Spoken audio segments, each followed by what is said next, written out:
ഇന്നെന്താ നമ്മുടെ കുട്ടിപ്പട്ടണങ്ങളെ വിശേഷം എന്നല്ലേ? പല്ലരിപ്പ് മാറ്റാൻ വേണ്ടിയിട്ടുണ്ടല്ലോ ഉഷായിട്ട് പുറത്ത് പോയിട്ട് വരുമ്പോൾ കുറച്ച് ബോൾ മേടിച്ചു കൊടുന്നു കേട്ടോ. കോഴിമുട്ടയുടെ ഷേപ്പുള്ള ബോളായിരുന്നു കേട്ടോ. കാണാൻ നല്ല ഭംഗിയായിരുന്നു. അപ്പോൾ ഇതാ അവരെല്ലാവരും ഇതേ അതിൽ കളിക്കാനായിട്ട് നിൽക്കാണ് കേട്ടോ. അപ്പോൾ ഓരോരുത്തർ അത് കോഴിമുട്ടയാന്ന് വിചാരിച്ചിട്ടാണ് ആ ഓരോ ഭാഗത്ത് ഒതുക്കി കൊണ്ടുപോയിട്ട് മാക്സിമം അത് കടിച്ച് ഞളക്കാനോ പൊട്ടിക്കാനോ അങ്ങനെ എന്തൊക്കെയോ അവർ ചെയ്തുകൊണ്ടിരിക്കുന്നുണ്ട്. പക്ഷേ ഉണ്ടല്ലോ അവർ 2-3 പേര് എന്നെ ചുറ്റിപ്പറ്റി നിൽക്കണേ. എനിക്ക് ആദ്യം മനസ്സിലായില്ല കേട്ടോ. പിന്നീടാണ് എനിക്ക് മനസ്സിലായത് ഞാൻ ഇവർക്ക് ബോൾ കൊടുത്തിട്ട് അതിൻ്റെ ബാക്കി ഉണ്ടല്ലോ ഞാൻ ഇരിക്കുന്നതിൻ്റെ പിന്നിൽ വെച്ചിട്ടുണ്ടായിരുന്നു. അപ്പോൾ അത് എന്താണാവോ എന്ന് അറിയാനുള്ളൊരു തന്ത്രപ്പാടായിരുന്നു. പിന്നെ ഞാൻ അതിൽ നിന്ന് എടുത്ത് കുറച്ചൊക്കെ ഇട്ട് കൊടുത്ത് അവരെ കൂടെ ഞാനും കൂടി കൂടിയിട്ടാണ്. ഞാനും കൂടി കളിക്കാൻ നിൽക്കുകയാണെങ്കിൽ അവർക്ക് ഭയങ്കര ഇഷ്ടമായിട്ട്. ഇത് നമ്മുടെ കല്യാണി കുട്ടി കേട്ടോ. അവളൊരു പാവ. എന്നാലും അത്യാവശ്യം ആംഗ്ലന്മാരെ കൂടെ പിടിച്ച് നിൽക്കാനുള്ള സാമർത്ഥ്യമൊക്കെ ഉണ്ട്. ഇത് നമ്മുടെ നെയ്മർകുട്ടനാണ് അവിടെ കിടക്കുന്നത്. പിന്നെ അതേപോലെ ബോൾട്ട് ഇതാ ബോളൊക്കെ എടുത്ത് നന്നായിട്ട് കളിക്കുന്നുണ്ട് കേട്ടോ. കുറച്ചൊക്കെ കളിച്ച് കഴിഞ്ഞാൽ അവർക്ക് വിശപ്പായി തുടങ്ങി. കാരണം അവർക്കെന്ന് പറഞ്ഞിട്ടുണ്ടെങ്കിൽ വയറ്റിൽ കാറ്റ് കിടക്കുക എന്ന് പറയുന്നത് അവർക്ക് തീരെ ഇഷ്ടമില്ലാത്തൊരു കാര്യമാണ് കേട്ടോ.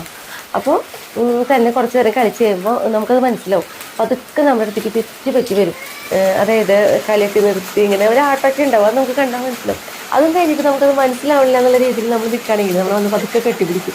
ഈ കെട്ടി എടുത്തിട്ടാണ് കേട്ടോ ഞങ്ങൾക്ക് വെച്ചിട്ടുണ്ടെന്ന് പറയുന്നതിൻ്റെ തെളിവ്. അപ്പോൾ പിന്നെ ഞാൻ അവർക്ക് ഭക്ഷണം കൊടുക്കാൻ വേണ്ടിയിരുന്നു. എല്ലാവരും ഭക്ഷണമൊക്കെ കഴിക്കും. കുറച്ച് മടിയുള്ളവരുണ്ട്. അവർക്ക് മാത്രമായിട്ടോ നമ്മൾ വാരി കൊടുക്കുള്ളൂ.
നമ്മുടെ കുട്ടിപ്പട്ടാണങ്ങളൊക്കെ ഉറങ്ങാനുള്ള പുറപ്പാടായി. എനിക്കാണെങ്കിൽ പറമ്പിൽ കുറച്ച് പണിയും കാര്യങ്ങളൊക്കെ ഉണ്ടായിരുന്നു കേട്ടോ. അപ്പം ഞാനതേ അവിടേക്ക് പോയി.